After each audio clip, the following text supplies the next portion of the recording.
forgot to knock. Hello, David Zrisky for the Bond Experience. Welcome back. I am joined by none other than Joe Darlington, BJ's Bond. Hey, what's happening, buddy? What do you say? Your good friend from Head of Section. Head of Section? Your good friend, Head of Section. Otherwise known as Joseph Darlington from Joseph BJ's Bond. Darlington, BJ's Bond. But Rose by any other name would still smell as sweet as him. Thank you for joining me. Anytime, brother. Anytime. Sorry about the bathroom issue. That's quite all right. That's all right. I'll get, you know. Yeah, it's got a glass jaw. He'll be fine. We are here today, clearly, over the shoulder. You can see it. You can tell by the opening. We're here to talk about GoldenEye. Mm-hmm. What's the anniversary? Are we up to? I don't even want to 30 years. Is that right? Oh I think it's 30 years, give or take. Maybe even longer. Yes, which really says something about my age, but that's okay. That's all right. But here's the thing. We've had touch upon conversations around GoldenEye in the past, and I know others will be talking about it, but we haven't re-explored it lately, and we decided to do a bit of an experiment, as we like to do. You watched the movie, I watched the movie, and all in the whole vein of trying to see, now in 2025, how is it holding up after all of these years? So give us a little taste of what you're feeling.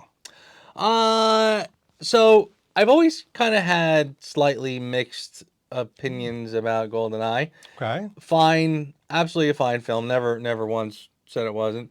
But didn't quite get me like some guys will just say that this is the do all end all of Bond. Yes. I couldn't quite get to that level. But always felt it was a fine film. So I rewatched it recently to get ready for our discussion on it. And I did have to say that I walked away with a lot of very technical observations, things that I thought that worked very well on a technical level. Okay. Made you notice this skillfulness in which it was put together and directed. Martin Campbell is certainly no schlub as far as the Bond films are concerned. Right. Amazing. So yeah, I started to notice those things and really feel like this is a very well put together film, and has all the elements that we enjoy from James Bond. Kind of falls in line, I think, with the theory that we've discussed at length a while back. Yes. About our first, if it's the first film from each actor. The freshman year, as we like to say. Freshman year, right. And do they kind of get back to basics, and does that work? And I feel like on a lot of levels it does. But, you know. There's something to talk about here. Yeah. Oh, yeah. I mean, there's always something to talk about. So it's funny we're bringing this up because I too feel. Yeah. Well, here's the thing. So the way I approach this film, and I think I even mentioned this to you, is I almost feel like there are some Bond films that are like hollowed ground. It's almost like, I'll stop short of saying that they're ethereal, but you've got Goldfinger. Like, goodness. For goodness that you say something bad about Goldfinger. Yeah. You got to be careful where you tread. Yeah. From Russia with Love, same thing. And I actually feel like Casino Royale and GoldenEye are amongst those two. So when I was approaching this movie and thinking about it, I said, of course I'm going to love this. But something strange happened. And maybe it's because my expectations, maybe it's time, maybe it's me.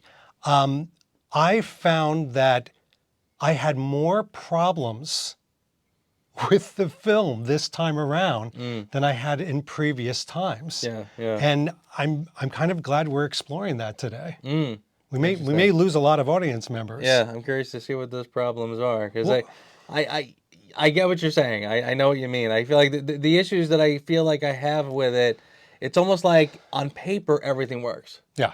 Everything works on paper. The right people in the right places, they're doing the right things, but yet something about it, I walk away feeling like it doesn't have the oomph that I'm kind of looking for. Yeah. If that makes sense. No, it does.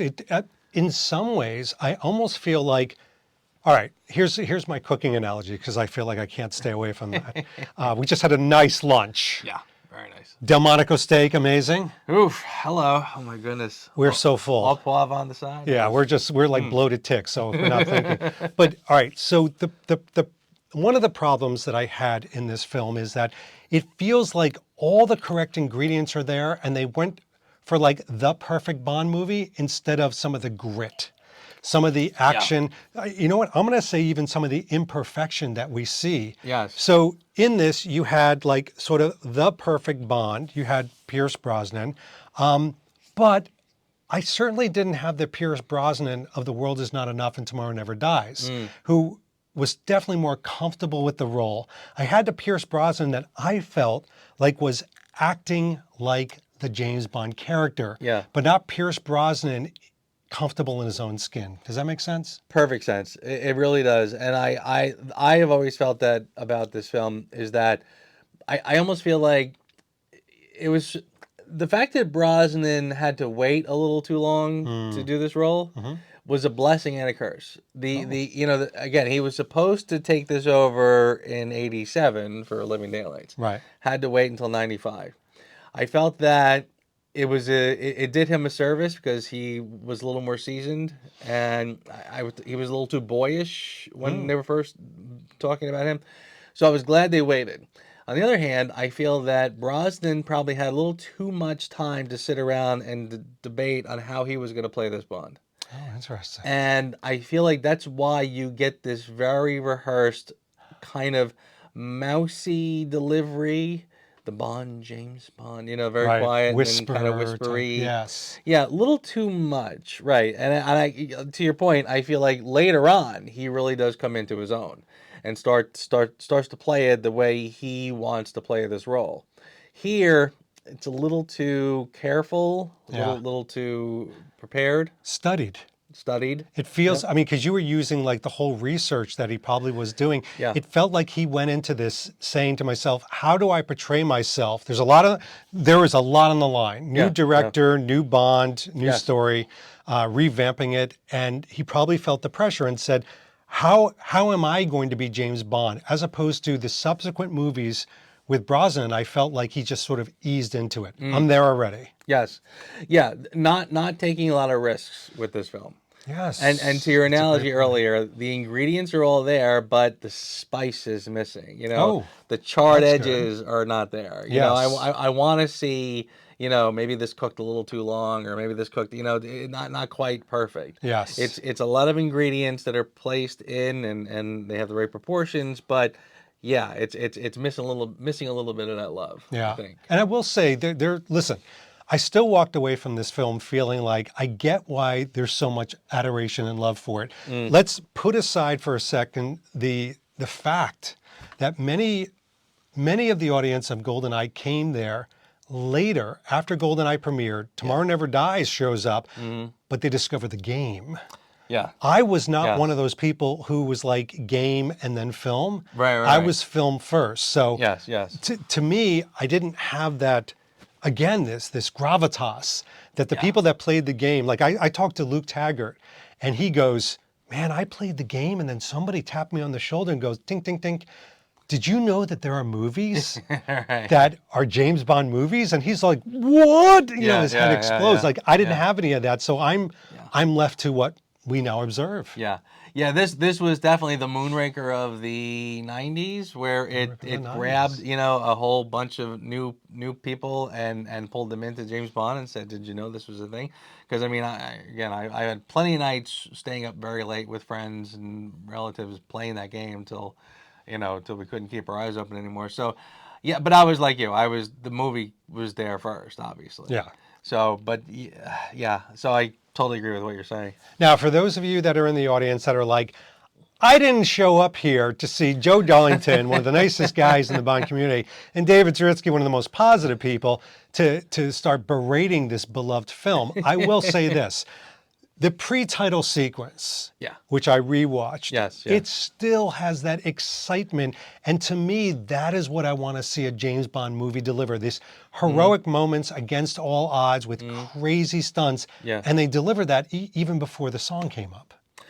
Yes, absolutely. I mean, it is a phenomenal, and again, what an introduction to a new James Bond. Yes. By doing a world record breaking stunt. Which is what we appreciated about the Bond films. Which allegedly, the two people I'm looking at on screen have both done that bungee jump.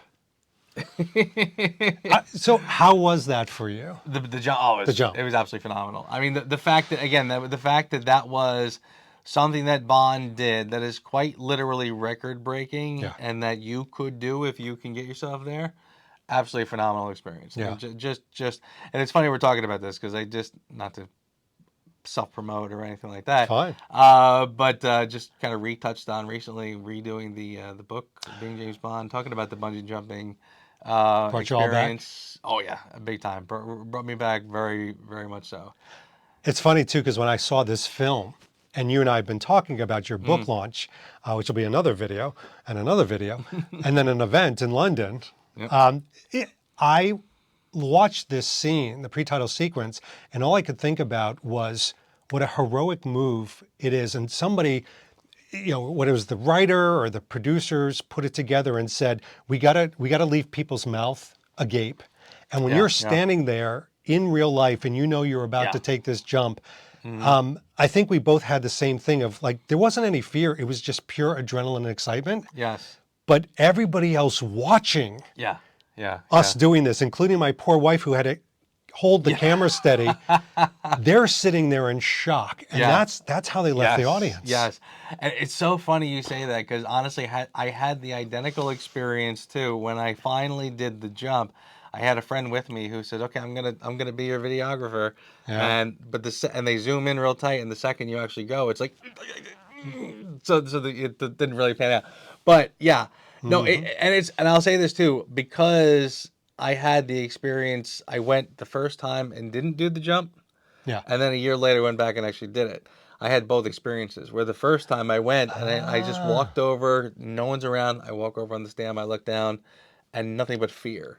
Just wow. I'm kind of glad maybe I'm not going to do that right now.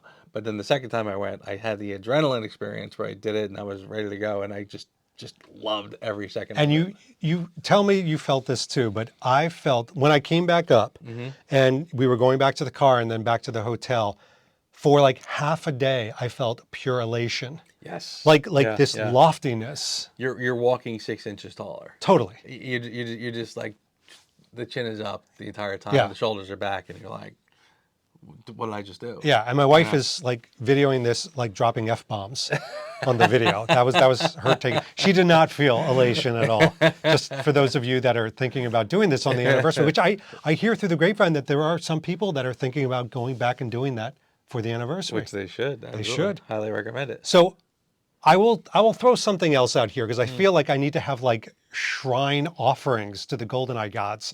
But I will say that I really do like the characters in this story, and I want to move from Bond because I do like Brosnan's portrayal. We call it his freshman. I think he gets his grit in the subsequent movies, and I think we Yeah. both agree with that. Yes. But talk to me about Sean Bean. Talk to me about Oh, him yeah, as kind of like yeah. a main bad guy.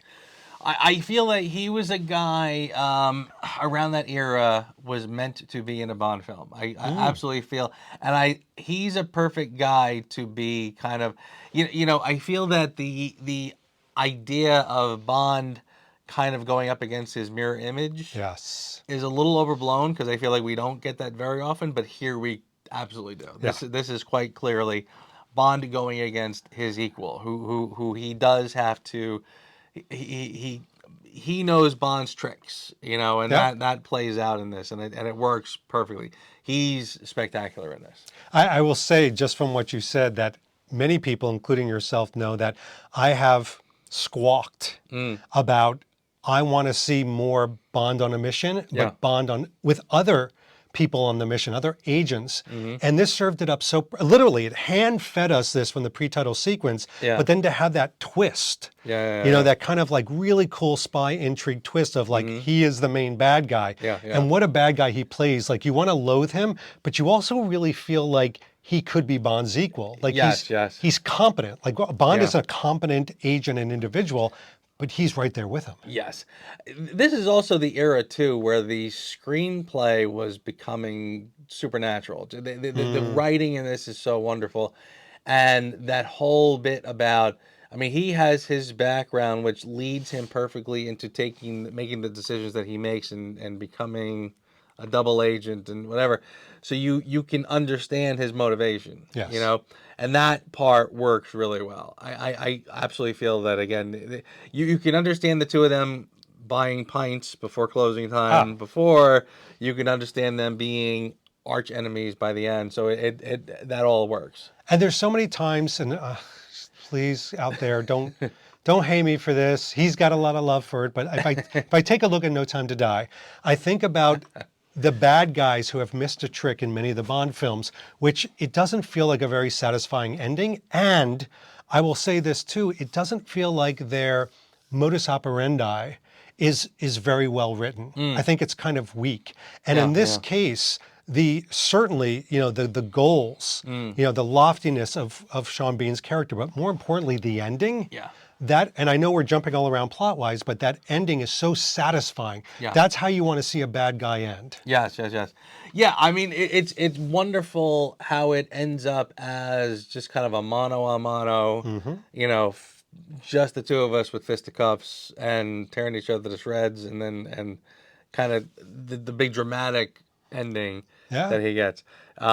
Totally agree that's pretty damn spectacular. It's unbelievable. All right, so we have to move on. Keeping just to the left, literally, of Sean Bean, you've got Zinnia on a top. And I will start on this one, but you know, you think about hench men, hench people. I don't know, what's the PC case for this?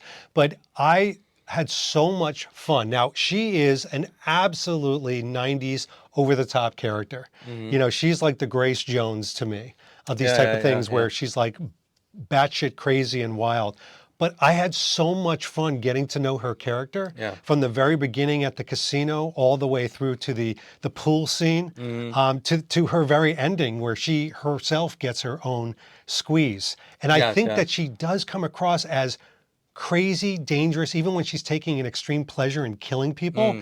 And everybody's kind of, even the bad guys are looking at her like, you are a sick little impy.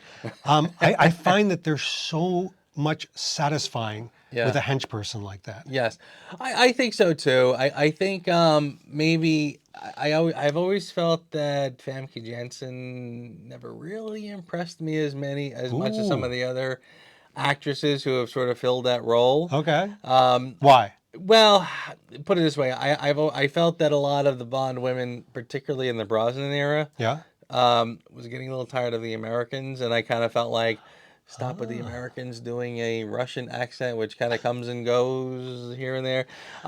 So she was a little bit of a plain Jane for that kind of over-the-top role. But with that said, I definitely thought, to your point, I think she's a lot of fun. You know, and I like the fact that both she and Sean Bean, it was interesting how the and I don't want to skip ahead, but the corral of baddies in this one all seemed to offset one another. There was a very, each one was a very distinct character. And it was almost to the point where you didn't know if they made a lot of sense when they were sort of together. But again, I thought that the representation was pretty good. I like that Sean Bean is not one of those just sitting behind the table doing this character. Yes. So they're all kind of very hands-on-ish, and she falls into that as well. That's a great point. They do really see, all of them see a lot of action. I liked, and I think Campbell does this very well if you take a look at Casino Royale and GoldenEye. I think he handles multiple characters very well and gives the balance nicely. Like, I still felt like this was a Bond film, but I still felt like Sean Bean on a top, and yes, Oramov. You know, we got to talk about Oramov. Had their own personality that could be injected, but almost like and you haven't seen it yet, so I'm not going to spoil it, but the latest Mission Impossible film, which I'm doing a lot of comparisons out there to Bond of this, McHugh, the director, handled I'll say the balance. It's the best way I can put it, of bad guys, good guys, all working together, but still making it an Ethan Hunt film. I feel like they did a good job with this in this film. But I will say to you, in 2025, looking back on 1995, they come across as cartoonish. And maybe this is the Daniel Craig era has spoiled us, dare I say even ruined us. But Oramov seems so over the top. Zinnia is her own character. And even Sean Bean, like, she tastes like strawberries. Like those type of lines feel Yeah, so yeah. late 80s, 90s now. Yes, it does. You're right. And again, kind of getting back to the point earlier, I was saying, I feel like it was almost like we want this to be the perfect James Bond movie. What are the perfect James Bond baddies? Well, we don't really know, but we do know we'll take the Russian general from this film, and we'll take the, you know, Bond's contemporary from this film, and the crazy femme fatale from this film, and the kind of little offish kind of techno nerd from over here, and then we'll come up with the perfect collection of the baddies. And I kind of feel like it's like, yeah, okay. But again, a few people that feel like they don't really work together perfectly. I'm thinking about, there was a deleted scene with Oromov talking with Boris, and it just felt so odd. You know, like these people don't belong talking to each other, if that makes sense. But even Boris, to your point, and by the way, you're hitting on something 20 minutes in that I think was both of our takeaways, is that as GoldenEye, as much as we enjoyed it, they almost like played it overly safe. Yeah. Like they were like, you know something, guys, it's almost a soft reboot. We've had a lot of time away. We got to tell the world we're back. Let's not take any big risks. Let's play it safe. And we're going to get, like even Boris, we haven't talked about Boris yet, but Boris is the typical mid-90s comedic relief. Yeah. You know, the inappropriate, nerdy guy. It's like, oh, we forgot to have him. Let's put him back in. Yeah. And then they pay it forward. But to you, this time around, it didn't pay off as well as you would have liked. Yeah, yeah, very, very much so. Yes, it does. It's kind of getting back to our earliest analogy about the ingredients that just doesn't have the right spice. There's no spark. You know what I mean? It's the flambe that hasn't been set on fire yet. You know, the ingredients are all there, but we didn't light the fuse and set it off. We're killing with the food analogies, by the way. Just killing it. You can tell I just had a fantastic steak. Yeah, exactly. Still tasting that thing. Yeah. So yeah. It doesn't really. It's safe. It is a very safe bed. And again, this kind of goes to one of my earliest sort of not criticisms, but observations about this film, is that it feels like greatest hits. Yeah. It feels like we know the ingredients to make a great Bond film. We're going to put all the ingredients in there and serve it. But again, you didn't cook it. You didn't stir it up, and I want to see some of the rough edges. But I think one of the comments that I heard ages ago, and it still stands to me today, is that it's a film that is in awe of history, but not ready to make history. Whoa. And that I feel that very strongly with this film. That's like a Cubby Broccoli quote. That's really good. Yeah. I think that was a Scott one, so I can't take credit for it. But not science fantasy, with science fiction. No, or science fact. Or science fact, something like that. So yeah, so again, it's got all the makings of a fantastic Bond film. So I can understand why people revere it the way they do, because this was not a film made by inexperienced people who didn't understand Bond. They did, but they just weren't ready to be dangerous with it. All right, so now you've got my audience disliking us again. So I will say this: I'm going to give everybody a nice palate cleanser, a sorbet, a femme de bouche. No, that's not the right thing. So I will say, as we cross over from pure bad guys to sort of bad guys, maybe good guys, I want to talk about Zukovsky.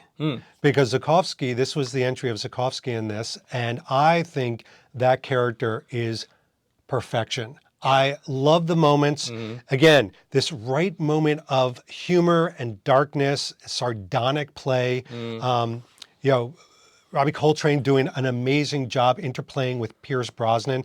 There's so much chemistry, and that was, ready for this, that was the one time I really feel like Brosnan was edgy in this film, because there's beads of sweat when he fires between his legs. He feels like, you feel like Brosnan's in jeopardy. And one of the biggest issues I had with this time around with GoldenEye is I never really felt like Bond was in danger.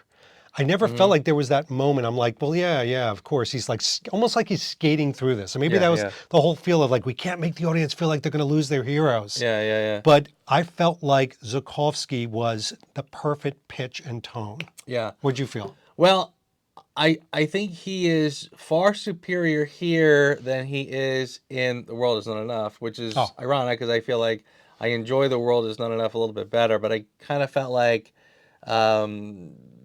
he was too soft in this. The fact that he still seemed a little dangerous in GoldenEye is what made it work. Yeah. As opposed to in The World Is Not Enough, where it just felt like he was a fanboy of James Bond and Yeah. it didn't. It's like, James, Yeah. come have a drink. Seriously, Yeah. I'm on my taking my last breath, but I'll rescue you Yeah. because you're real cool. You know? Yeah. But yeah, no, he works here very well. Again, I kind of get that kind of I don't want to see Robbie Coltrane with the Russian accent. It's like, yeah.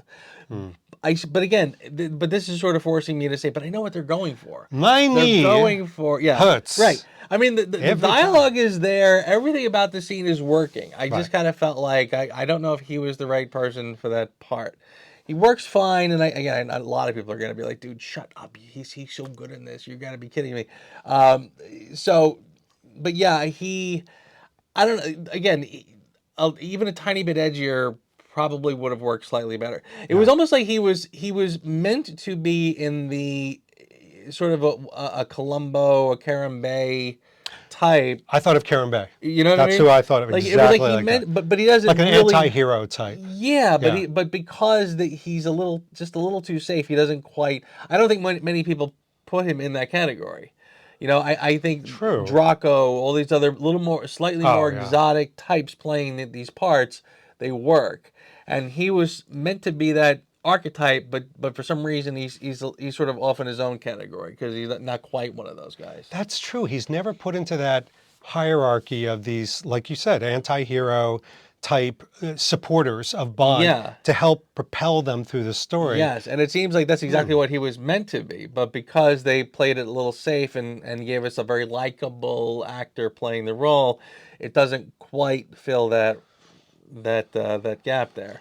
Ladies and gentlemen, I tried to set up a palate cleanser thinking he would go for that. He didn't go for that. Let's see if he goes for this next character in GoldenEye. What about the new M, Joe, Dame Judi Dench? Go ahead, say something bad about her. Love it. Oh, didn't see that coming. No, and I do. I do. I think that was, I mean, seriously, that was a move that stays with the franchise for decades, and I feel that it works. And it was funny, I was watching something just over the weekend with the real life M at the time, whose name is going to escape me. A woman. Yes, A woman. Yes. woman. They were interviewing the lady, talking about how Judi Dench was sort of playing her basically, and how much she appreciated, the things that she thought was realistic and not realistic, etc. And she was talking about how it took until Skyfall before she thought she really kind of nailed part of her role accurately. Meaning, she says, I'm not really out in the field doing all these things, but Judi Dench was. Yeah. But when they showed her on trial in Skyfall, she was saying that is the sort of bureaucracy that you have to sort of deal with. And I thought that was kind of clever. Yeah. But with that said, I think she was great in the role. I think the time was right to make that move. I like the fact that Zukovsky kind of goofs on. I hear the new M is a lady. Yeah. That makes sense. It works. But I thought she was very good in that role, and she kind of nailed it. I mean, The misogynistic dinosaur line and things like that. Again, the dialogue in here is pretty good. brilliant, and she's pretty flawless with her delivery. I'm gonna drop a bomb. So this is the real switcheroo that you didn't see was coming. This was my least favorite Judi Dench M role out of all the Bond films, bar none. Okay. And the reason is that, like Brosnan, Yes. I felt like she was doing an incredible acting job of working the script. Yeah. I don't feel like she embodied the M that we later meet that is like tet for Bond and taking the mickey out of him and being persnickety and tough. Tomorrow Never Dies. And by the way, if I had no comparison, I wouldn't say this. But Tomorrow Never Dies comes along in that pre-title sequence, the White Knight sequence. And she's going back and forth with like the different admiralties and things like that. And she's holding her own. She's tough as nails. If you watch Judi Dench, she hardly moves her head.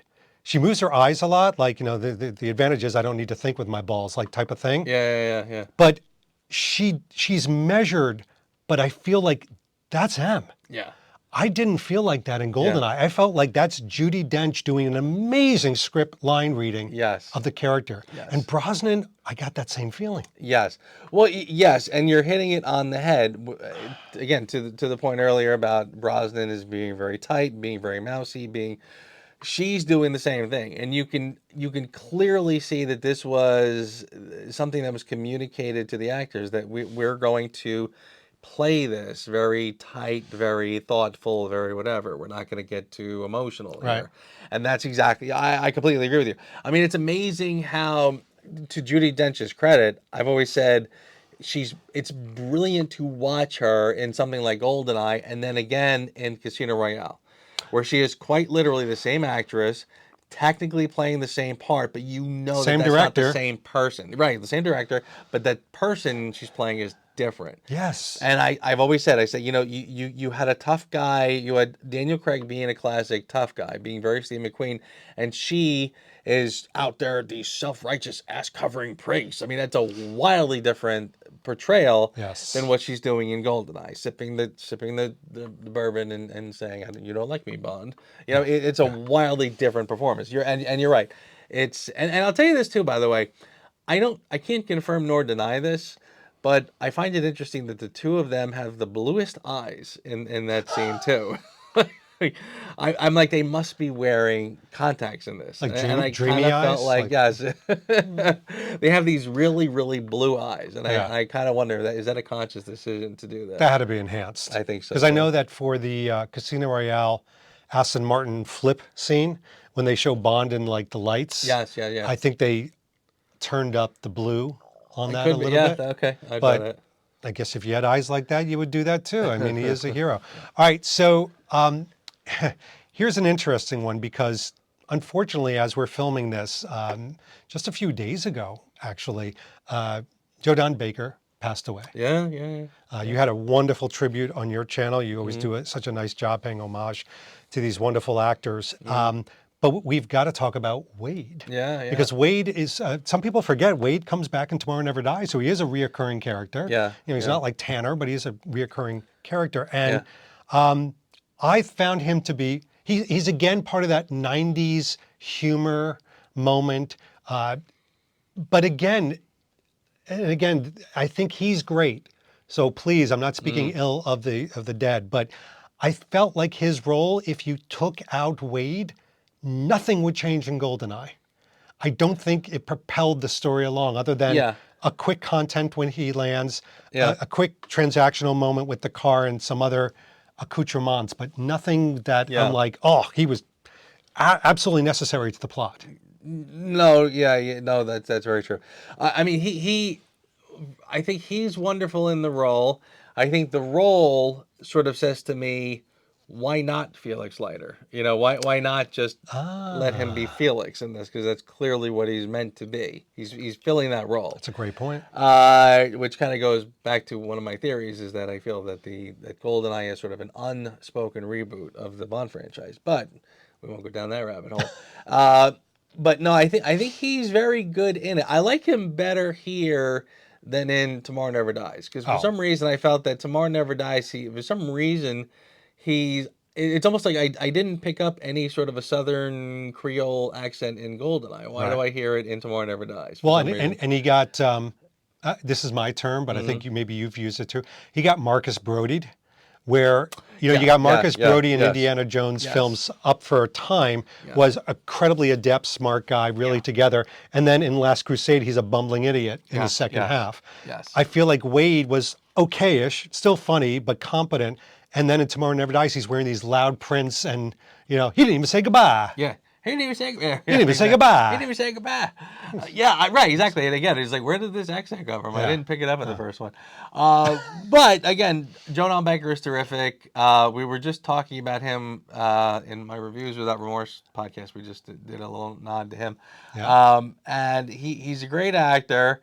And he's very interesting because obviously isn't his first part in a Bond film, which is sort of interesting. Which part did you like better? Well, I like him as The Jack Living Wade Daylights? better. I thought he was much better served as an ally. I thought he It's funny. We mentioned this when we were talking about this. I said, in Living Daylights, he kind of feels like an American Goldfinger, where he's meant to be schlubby, but trying to be really cool, a little cooler than he actually With the is. lobster and everything. Yeah, exactly. He fancies himself one way, but he doesn't come across that way. I kind of feel like he's much more natural and at home in GoldenEye. I think they work. They do have good chemistry. I like just him and Bond sort of playing off each other a little bit. Works pretty well. So again, I think he's fine. To your point, is he a necessary character? Well, again, I feel that if you're one of the filmmakers on this film, you're saying to yourself, we need the ingredients, and he was one of the ingredients, and that's what the Yeah. movie required. Yeah, it's so funny how we're concluding this a little bit. Is like, we're both in agreement of this, all these years later, it's almost like this would have been the Bond film made by committee. And so many people today, as we're sitting here, are so fearful that Amazon is going to create Bond 26 at a long corporate table, looking at analytics and insights, and create it in a petri dish and have it by committee and play it safe. And I can't really argue with the play it safe, because Amazon, I think it would be very foolhardy from a business standpoint to come out of the gate and try to do something cute or something avant-garde or art house, because then the rest of the world's like, oh, this is what Amazon's going to do, as opposed to, yes, Bond is back. Yeah, and you're kind of hitting on something too. I kind of feel that there are people that are still sort of pining for the purity that Bond had at some point, which in my mind we saw come to a conclusion in the 80s. I have always felt that the Brosnan era was sort of a new take on Bond with new people behind the camera. Yeah. And I'm not saying there's anything wrong with it. I'm not saying that's bad by any stretch. A lot of us grew up on that. And again, it was a wonderful time to be a Bond fan. But yeah, I mean, the pure days, the real golden era of Bond really kind of ended in the 80s. And we've sort of been trying to recapture ever since. And I've always, again, I feel that GoldenEye is an attempt to recapture all the elements. It's almost like, to your point, that boardroom that you're discussing, they got the right people in there and they said, what are the right ingredients for Bond? They didn't get it wrong. Yeah. They got the ingredients correct. It's just a matter of like, but now what do we do? Yeah. So it was, again, just the film screams, let's play it safe. Let's get this first one done. Let's make it something that all the Bond fans will like and appreciate. And they did, and it worked. So I can't criticize it, but again, it's not exactly, nobody's doing cartwheels on that high wire. Well, there is one character and one portion of this film where I felt like, oh, this is something unique and different. Even when I watched it just a few days ago, where I thought, oh, they're doing something unique and different. And then halfway through the film, they reverted back to the uniformity of this genre, which is the Bond girl, Natalia. And I think in the beginning, up until about the middle, the Natalia seemed a really interesting, actually very simple character, just a everyday blue collar Joe, kind of technologist working a day, just got kind of wrapped up into all this and becomes a Bond girl by osmosis of everything else going on, but does some also very intriguing things, doing some of the research through computers in the church and things like that. Sort of tough. And then there is a point, and it could be the train scene, when Brosnan confronts Onatop and Sean Bean's character, and of course Natalia's there, where it just seems like, well, now that she's been rescued by Bond, it could be the helicopter scene actually too. She's like, wake up, wake up. Yeah. Which is just something happens. Yeah. She becomes that, oh my gosh, it's the damsel in distress again. And then even down to like when they're in the island, down to the very end where she kind of just looks like she's thrown around by Sean Bean. I just kind of lose that whole like, oh, that could have been interesting moment with Natalia. So I don't dislike her character, and I love the actress. She's amazing. But I felt like they were flirting with doing something interesting and then just was like, nope. Yeah.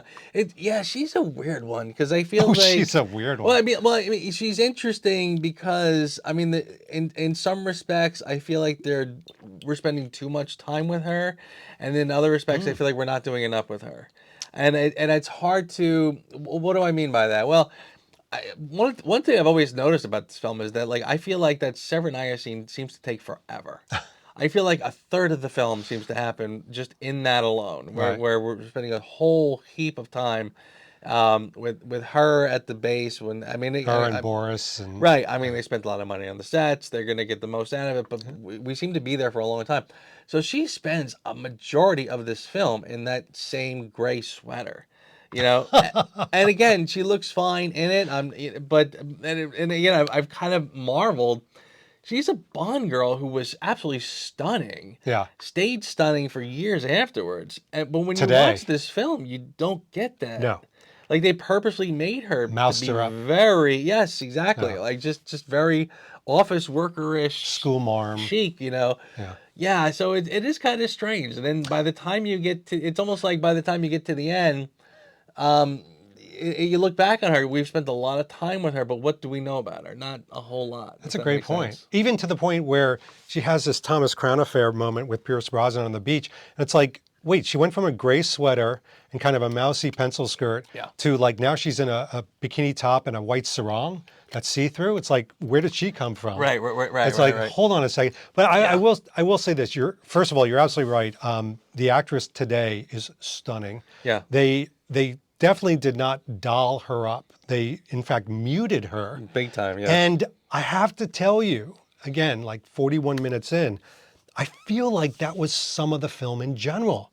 That it just feels like some of it, maybe to play it safe, was muted or neutralized. Like, you know, the misogynistic dinosaur, like we can't have a Bond girl that's all about, man with the golden gun bikini running around.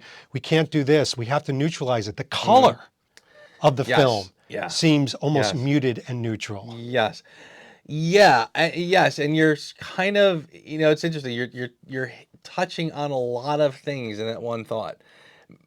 We have a James Bond who constantly gets his wrist slapped by all of the women in the film. Moneypenny is not going to let him flirt at all. She's going to put him back in his place. Threaten him with HR. Exactly. We got M, who's going to call him a sexist, misogynist dinosaur and put him in his place. Natalia is constantly bossing him around, trying to... You're like boys with toys, calling them little boys. Yes, exactly. But it goes deeper. You're absolutely right. The color palette of the film is very... and again, and I hate to... I put it this way, I know that I'm looking at parts of England portraying Russia as the tank is going around. And all of the muted gray colors. I mean, all the colors of the buildings are purposely like very drab colors. We get it, so and I don't dislike that because, I mean, you're sort of you did something similar in Skyfall where every location you had a different sort of a feel to it visually. Yeah. So it makes perfect sense that Russia is a drab, not very exciting place, but we're spending a lot of time there. So it's like you feel the weight of it. Yes, it's like after a while, it's like, okay, can we move on from this gray location and go to someplace else, which you think would be like by the time they got to Cuba would be very refreshing, but we're not there very long before the action kicks in. So, and even the way Bond and Sean Bean are dressed in the end, you got Sean Bean who's dressed in black and Pierce Brosnan is dressed in olive drab. Focus on the word drab. Yes. And you do feel this drabbiness of the whole film. Actually, from beginning to end, there's not a lot of... Think about the most vibrant color. Like, whoever has issues with Thunderball, that's fine. Go see a psychiatrist. Whoever has issues with Thunderball, but it's so colorful. Yeah. Like some of your favorite films. And then Tomorrow Never Dies is so colorful. Like, it's not... It's not that they did without color from 1995 on. Casino Royale has tons of color. This seemed... Dare I say, some of the performances were sort of colorless. The surroundings were colorless. Yeah. Even, I'm going to say it, like, I love the Bond style. I love Bond's style in this. Yeah. I think his Brioni suits and the shirts and everything like that and the ties were great because Brosnan looks like a model. So everything's going to look great on him and it fit him perfectly. But if you look at all his suitings, they weren't anything that was other than sort of a muted type of look. Yeah.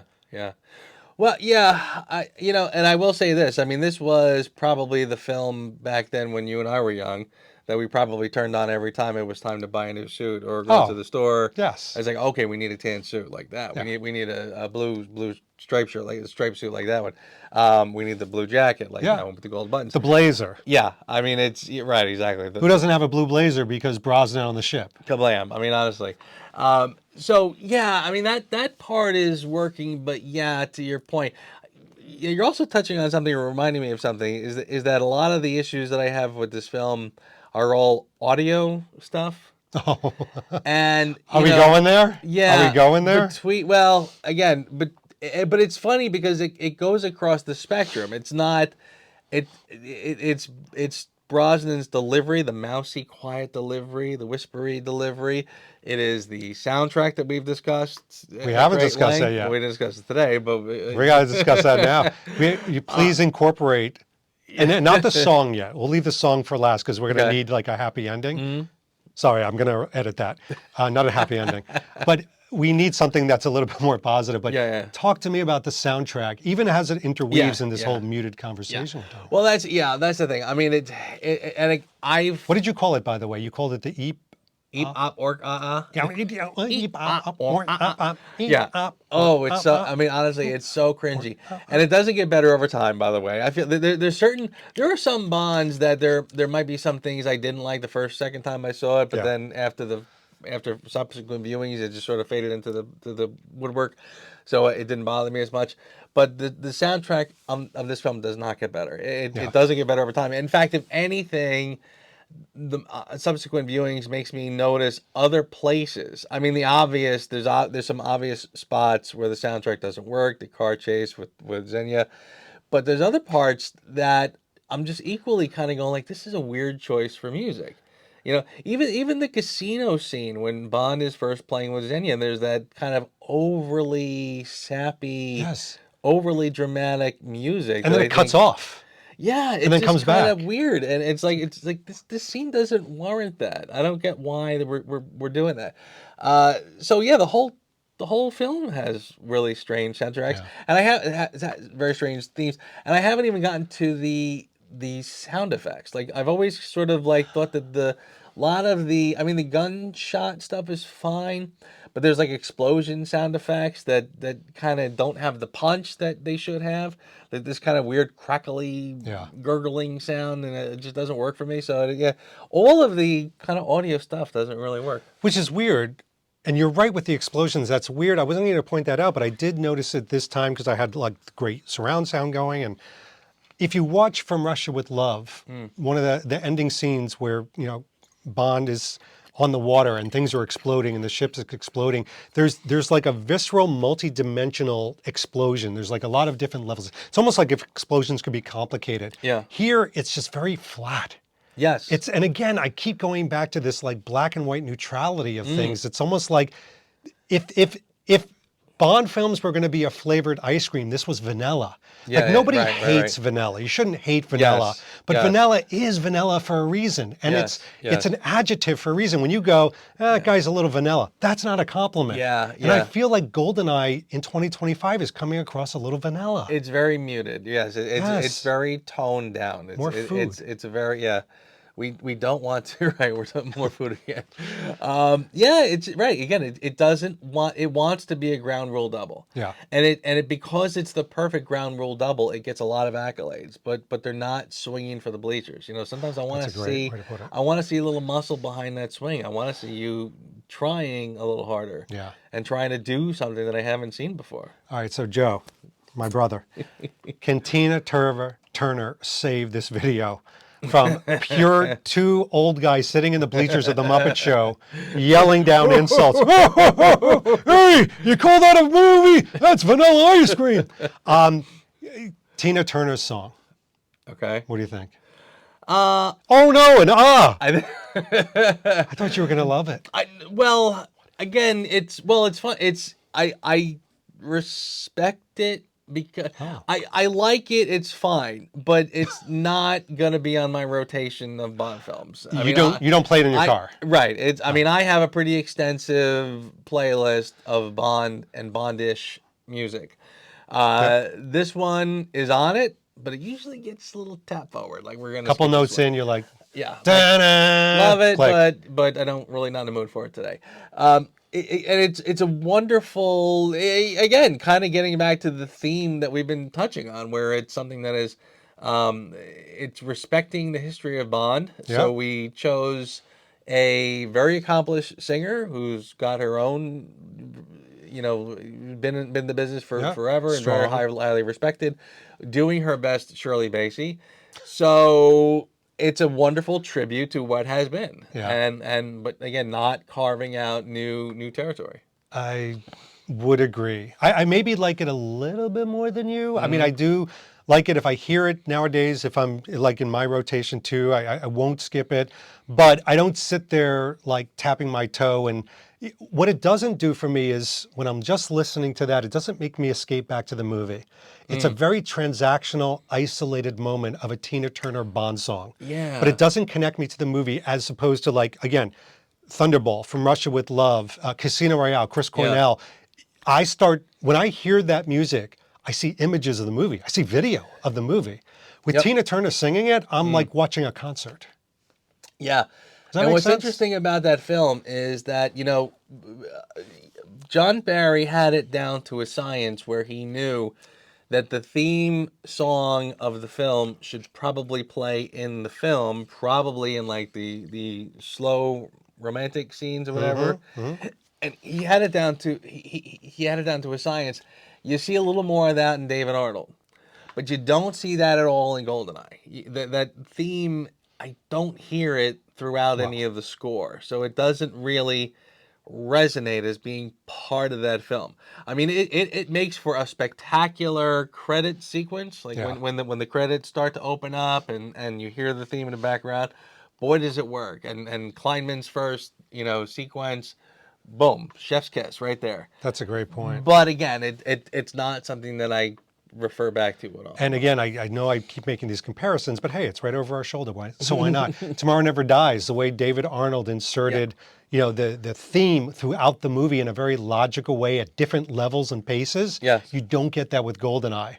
You got Correct. Eat Bop Bork Gork, and then Yeah. eventually Yes. you have something from a totally different composer of Bond themes inserted because, oh Yes. shit, we almost forgot the Bond theme. Right, exactly. That's what it feels like. Yeah, I mean, you know you're in trouble when you have to literally hire a different composer to come in who's basically nameless and, Yeah. and just to throw in the Bond theme here and there to remind us that this is actually a James Bond film.